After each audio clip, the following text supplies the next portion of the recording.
اس دن میرا کزن احسان ہمارے گھر آیا ہوا تھا۔ ہم صحن میں بیٹھے باتیں کر رہے تھے کہ اچانک ہمارے سامنے والے گھر سے ایک لڑکی پانی بھرنے آ گئی، کیونکہ ان کے گھر میں پانی کی قلت تھی۔ وہ پانی بھر کر چلی گئی۔ میں نے نوٹ کیا کہ احسان اسے محویت سے دیکھتا رہا تھا۔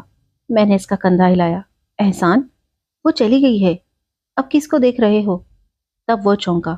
باجی، یہ کون تھی؟ کیا نام ہے اس کا؟ ہماری پڑوسن ہے حسینہ۔ میں نے شرارتاً کہا۔ حسینہ؟ کیا واقعی کسی نے صحیح نام رکھا ہے؟ احسان سچ سمجھا تو میں ہنس پڑی اور بولی اس کا نام صوبیہ ہے۔ خیر، بات آئی گئی ہو گئی۔ اسی دن احسان نے ڈیک پر گانا لگایا۔ گانا بہت اچھا تھا، لیکن ڈیک کی آواز ذرا اونچی تھی، باہر تک جا رہی تھی۔ اتنے میں صوبیہ دوبارہ آ گئی، جیسے اسے بلایا گیا ہو، اور آتے ہی مجھ سے پوچھا، باجی، یہ گانا کس نے لگایا ہے؟ کیوں؟ تم کیوں پوچھ رہی ہو؟ گانا بہت اچھا ہے، اس گانے نے میرا دل کھینچ لیا ہے، وہ بولی۔ تب میں نے اٹھ کر آواز آہستہ کر دی۔ اس نے پوچھا، باجی، یہ کیسے ٹاپ کی ہے؟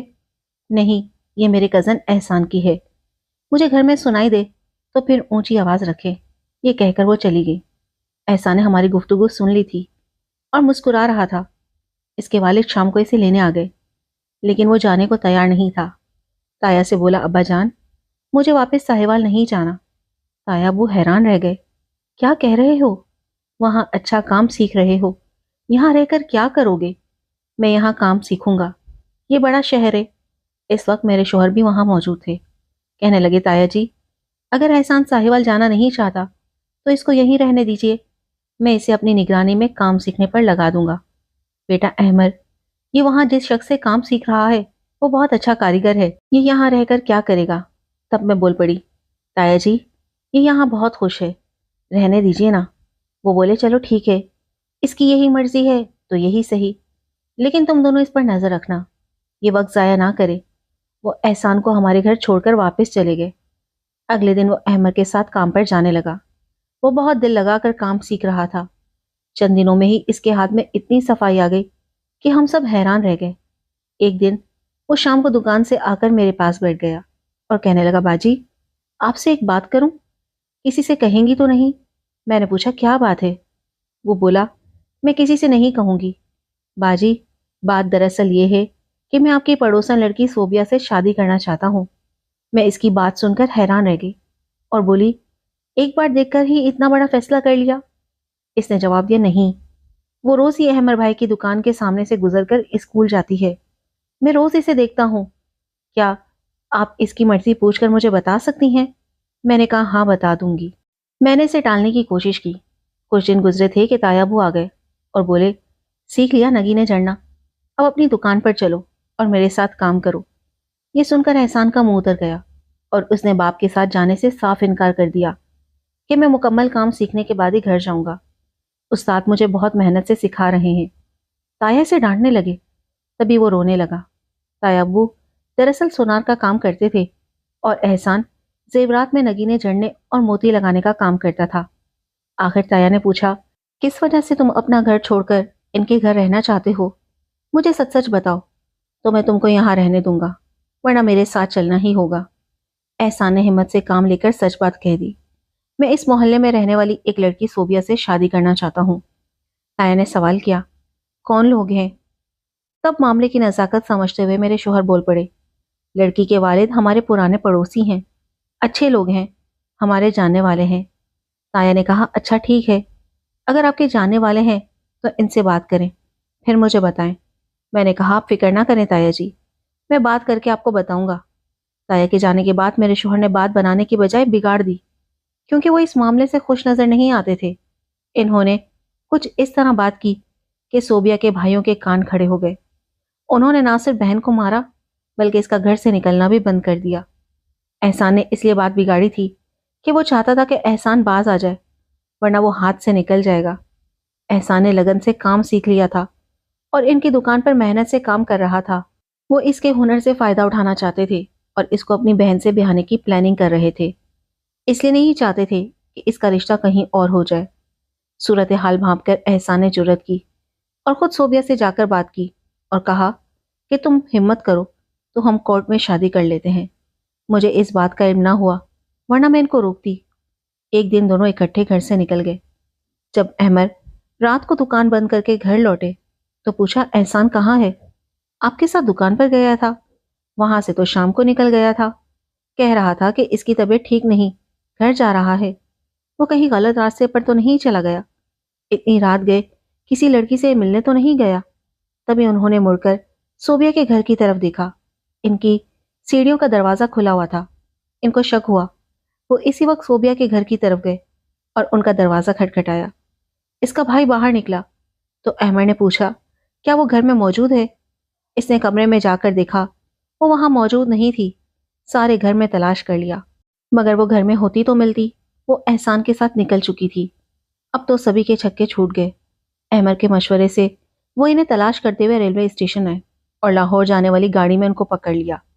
وہ صوبیہ کو مارتے ہوئے گھر لائے اور احسان سے کہا کہ اگر اب تم نے ہمارے گھر کی طرف دیکھا بھی تو تم کو جان سے مار دیں گے۔ احمد نے احسان کو ساہیوال بھیج دیا اور کہا کہ اب تمہارا ادھر رہنا ٹھیک نہیں ہے، صوبیہ کے بھائیوں نے تمہیں جان سے مارنے کی دھمکی دی ہے۔ احسان کے دل پر تو قیامت ٹوٹ گئی۔ باپ نے بھی جوتے لگائے اور زبردستی اپنی دکان پر بٹھا دیا۔ جب انسان کا دل کسی کام کو نہ چاہے اور زبردستی کرنا پڑے تو اس کام کو پایا تکمیل تک پہنچانا مشکل ہوتا ہے۔ کچھ دنوں میں تایا نے بھانپ لیا کہ یہ بیل منڈے چڑھنے والی نہیں ہے۔ انہوں نے کئی بار بیٹے کو سمجھانے کی کوشش کی کہ بیٹا پہلے کچھ بن جاؤ، کما کر دکھاؤ، پھر شادی بھی ہو جائے گی۔ لڑکی والے بھی کماؤ لڑکے کو ہی رشتہ دیتے ہیں۔ تمہارا اگر یہاں دل نہیں لگتا تو کسی دوسرے ملک چلے جاؤ۔ دبئی میں ہمارے چاچو کی دکان تھی۔ سمجھا بجھا کر تایا نے احسان کو چھوٹے بھائی کے پاس دبئی بھیج دیا۔ شرط یہ رکھی کہ کما کر لاؤ گے تو ہم تمہاری شادی صوبیہ سے کروا دیں گے۔ ان وعدوں پر وہ دبئی چلا گیا۔ صوبیہ جب بھی مجھے ملتی تو اس کے بارے میں ضرور پوچھتی، میں اسے گول مول جواب دے دیا کرتی۔ سال بعد دبئی سے آتے ہی وہ ہمارے گھر آیا۔ اتفاق سے صوبیہ نے اپنے گھر کی چھت سے اسے ہمارے گھر آتے دیکھ لیا۔ وہ خوشی سے نہال ہو گئی۔ فوراً قریبی سہیلی کے گھر جا کر اس کو ہماری طرف بھیج دیا۔ یوں اس لڑکی کی بدولت ان کا رابطہ بحال ہو گیا۔ احسان نے اپنے والد کو وعدہ یاد دلایا کہ وہ صوبیہ کے والدین سے جا کر رشتے کی بات کریں۔ تایا جی بیٹے کے اصرار پر ہمارے گھر آئے اور ہم رشتہ مانگنے بھی گئے، لیکن صوبیہ کے والد اور بھائیوں نے انکار کر دیا۔ یوں ہم بے نیل و مرام واپس آ گئے۔ احسان بھی بہت زیادہ پریشان ہو گیا۔ ہم سب نے اسے سمجھایا کہ اب اسے بھول جاؤ۔ اس نے مجھے کہا کہ باجی میں اسے نہیں بھول سکتا، یہ میرے بس کی بات نہیں ہے، بھولنا تو پڑے گا۔ میں نے کہا احسان نے دل پر صبر کی سل رکھ لی، مگر اس کے بعد وہ غلط رستوں پر چلا گیا۔ ایسے لوگوں کی صحبت اختیار کر لی جنہوں نے اسے شراب نوشی پر لگا دیا۔ ادھر احسان کے والدین نے اس کے زخم کا مرہم تلاش کرنا شروع کر دیا۔ سوچا کہ بیٹے کی شادی کر دیں، بیوی آ جائے گی تو پرانے زخم بھر ہی جائیں گے۔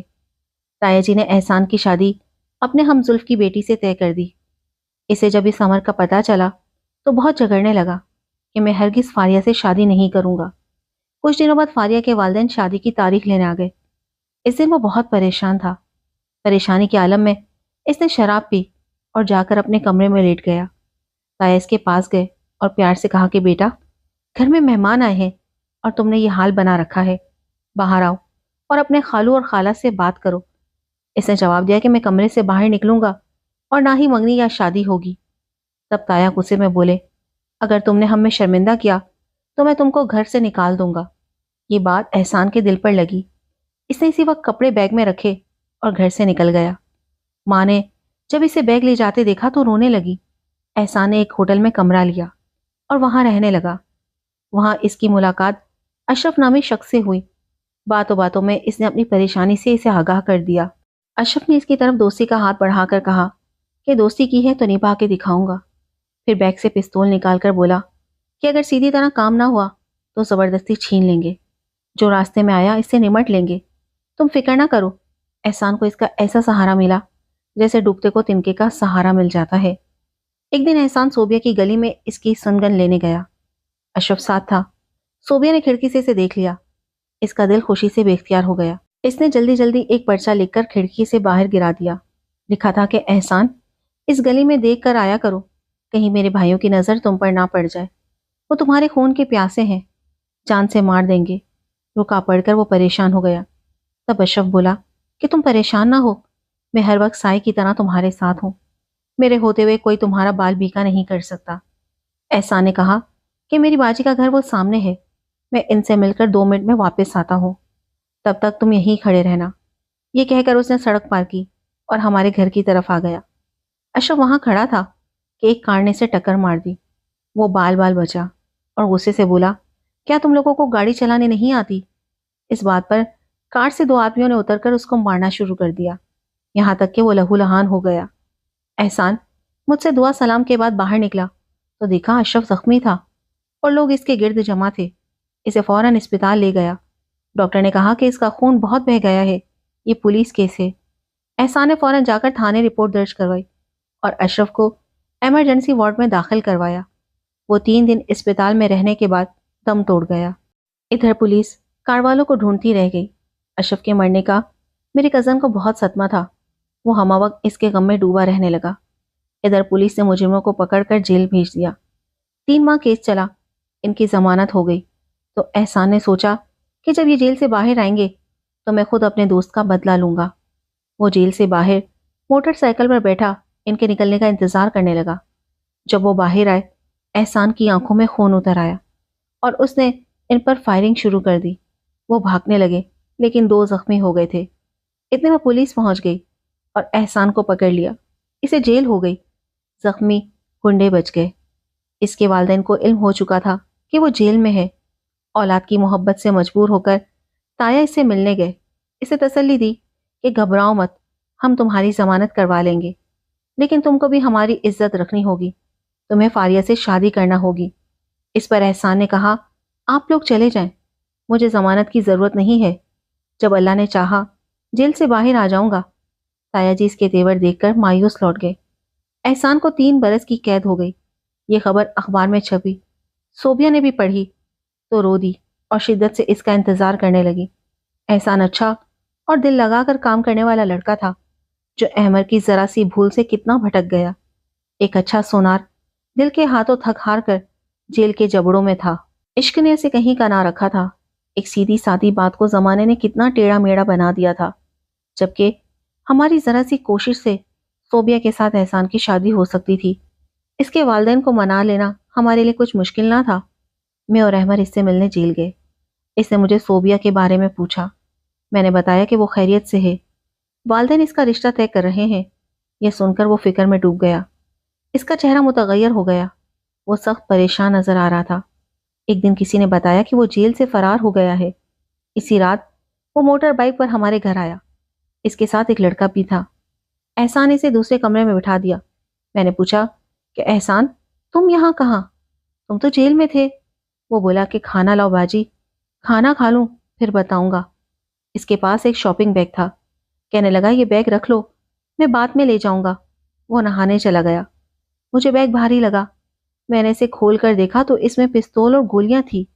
میں پریشان ہو گئی، پھر اس کے قدموں کی آہٹ پر بیگ بند کر کے الماری میں رکھ دیا۔ اس نے کہا کہ میرے ساتھ ایک مہمان بھی ہے جس کی بائک پر آیا ہوں۔ اسی وقت احمر آ گئے۔ وہ احسان سے ملے اور کہا کہ تمہارے آنے کا یہاں کسی کو علم نہ ہونے پائے۔ کھانے کے بعد احمر باہر چلے گئے۔ تب میں نے اس سے پوچھا کہ تم جیل میں تھے، کیسے اتنی جلدی باہر آ گئے؟ وہ بولا کہ بس بھاگنے کا موقع مل گیا، وہ مجھے اسپتال لے جا رہے تھے تو میں بھاگ نکلا۔ اس نے بیگ مانگا جو میں نے دے دیا۔ اتنے میں احمر واپس آ گئے اور احسان سے کہنے لگے کہ تمہاری سزا تو باقی تھی، پھر کیسے آ گئے ہو؟ جب سنا کہ صوبیہ کی شادی کسی اور سے طے کی جا رہی ہے تو میں نکل آیا۔ میں نے یہ سب کچھ اس کے لیے کیا ہے، چاہے مجھے جان دینی پڑے یا لینی پڑے، میں اسے حاصل کر کے رہوں گا۔ اس کی باتیں سن کر میں سہم گئی۔ میرے شوہر نے اسے سمجھایا کہ دیکھو احسان، ایسا کوئی قدم نہ اٹھانا جس سے تم کو مزید نقصان ہو، پہلے ہی کافی نقصان ہو چکا ہے۔ احسان نے مجھے موبائل نمبر لکھ کر دیا کہ یہ صوبیہ کو دے دینا اور قسم دی کہ میرا یہ کام ضرور کرنا۔ تب میں نے نمبر اس کو دے دیا اور پھر ان کا رابطہ ہو گیا۔ احسان نے کسی نئی آبادی میں کرائے پر مکان لے لیا اور پھر ایک روز صوبیہ اس کے ساتھ چلی گئی۔ ادھر گھر والے بہت پریشان تھے اور صوبیہ کو ڈھونڈ رہے تھے۔ میرے شوہر نے احسان کو فون کر کے کہا تم کہیں چلے جاؤ، کیونکہ لڑکی کے بھائی تمہاری جان کے دشمن ہیں اور تم کو ڈھونڈ رہے ہیں۔ بے شک وہ میری جان کے دشمن سہی، مگر میں ان کا دشمن نہیں ہوں۔ ہم نے اپنا حق حاصل کیا ہے۔ مجھے کسی کا ڈر نہیں ہے، اگر ڈر ہے تو پولیس کا، کہ وہ میرے پیچھے لگی ہوئی ہے۔ پولیس نے تمہیں پکڑ لیا تو صوبیہ کا کیا ہوگا؟ احسان نے کہا۔ میں نے اسے فون پر صلاح دی کہ تم ماموں کے پاس چلے جاؤ، پھر ان کے توسط سے لڑکی کے گھر والوں سے صلح کی کوشش کرو، اسے والدین کے پاس چھوڑ کر خود تھانے پیش ہو جاؤ، باقی جتنی سزا ہے کاٹ لو، اور پھر باقی زندگی آزادی اور بے خوفی سے بسر کرو۔ میں ماموں کے پاس نہیں جا سکتا، البتہ خالہ کے پاس لاہور چلا جاتا ہوں۔ یوں صوبیہ کو لے کر وہ خالہ کے گھر چلا گیا اور ان کو حالات بتا کر کچھ رقم مانگی۔ وہ پریشان ہو گئی، تاہم کچھ رقم کا انہوں نے بندوبست کر دیا۔ خالہ یہ روپے کم ہیں، احسان نے کہا، بعد میں کہیں سے کر دوں گی، فی الحال اتنے ہی ہیں۔ اچھا خالہ، تم یہ رقم کل تک اپنے پاس رکھو، صوبیہ کو بھی میں صبح آ کر لے جاؤں گا۔ وہ سیدھا جوئے کے اڈے پر گیا جہاں اس کے دوست اور کچھ دوسرے لوگ جوا کھیل رہے تھے۔ احسان نے ان پر پستول تان لیا اور کہا، مجھے رقم کی اشد ضرورت ہے، تم لوگ یہ سارے پیسے مجھے دے دو ورنہ تم سب کو گولیاں مار دوں گا۔ لوگوں نے خوفزدہ ہو کر ساری رقم اس کے بیگ میں ڈال دی۔ اتنے میں ایک آدمی آیا اور اس نے شور مچانا شروع کر دیا۔ تب احسان نے اس پر فائرنگ شروع کر دی۔ وہ شدید زخمی ہو کر زمین پر گر گیا۔ یوں احسان وہاں سے بھاگنے میں کامیاب ہو گیا اور سیدھا خالہ کے گھر گیا۔ خالہ نے سوال کیا، اتنی رات گئے آئے ہو، کہاں چلے گئے تھے؟ ایک دوست کے پاس چلا گیا تھا، رقم لینی تھی، صبح ہم ماموں کے پاس اسلام آباد چلے جائیں گے، احسان نے جواب دیا۔ صبح ہوئی، وہ صوبیہ کو لے کر ماموں کے گھر جانے کے بجائے ایک دوست کے گھر پہنچا اور اسے تمام حالات بتائے۔ دوست نے تسلی دی کہ گھبراؤ نہیں، بے شک آج رات میرے پاس رکو، کل میں بھی تمہارے ساتھ اسلام آباد چلوں گا، تمہارا اکیلے جانا درست نہ ہوگا، جبکہ تمہاری منکوحہ ساتھ ہے اور تمہارے پاس رقم بھی ہے۔ ٹھیک ہے، احسان نے سوچا کہ رات کو سفر کرنا دشوار ہوگا کہ موسم خراب ہے، لہٰذا دوست پر بھروسہ کر کے وہ صوبیہ کے ساتھ اس کے گھر رہ گیا۔ رات کو جب دونوں سو رہے تھے تو اس کے دوست نے تھانے فون کر کے مخبری کر دی کہ مجھے میرے گھر پناہ لینے آیا ہے، آ کر گرفتار کر لیں۔ پولیس پہنچ گئی اور احسان کو گرفتار کر لیا۔ تمہارے ساتھ یہ لڑکی کون ہے؟ تھانے دار نے پوچھا۔ یہ میری بیوی ہے۔ تھانے دار صاحب، برائے مہربانی میرے والد کو فون کر کے یہاں بلوا لیں تاکہ وہ اپنی بہو کو گھر لے جائیں۔ تھانے دار نے نمبر ملا دیا۔ احسان نے باپ سے بات کی، بتایا کہ میں نے شادی کر لی ہے، آ کر بہو کو گھر لے جائیں۔ یہ سن کر تایا جی نے فون بند کر دیا اور تھانے نہ گئے۔ تب احسان نے صوبیہ کے بھائیوں کو فون کیا کہ آ کر بہن کو لے جاؤ کیونکہ مجھے تو جیل جانا ہے۔ فون سن کر وہ آئے اور اپنی بہن کو لے گئے۔ پولیس نے احسان کا چالان کر کے جیل بھیج دیا۔ 1 سال وہ جیل میں رہا جہاں اسے بیماری نے چکر لیا، اس کا جگر خراب ہو گیا تھا۔ پھر ایک دن وہ اپنے خالق کے حقیقی سے جا ملا۔ یہ عشق کی دردناک کہانی ہے، نہ جانے یہ عشق کتنے عاشقوں کو لے ڈوبا، شاید رہتی دنیا تک عشق دلوں کا شکار کرتا رہے گا اور یہ کہانیاں جنم لیتی رہیں گی۔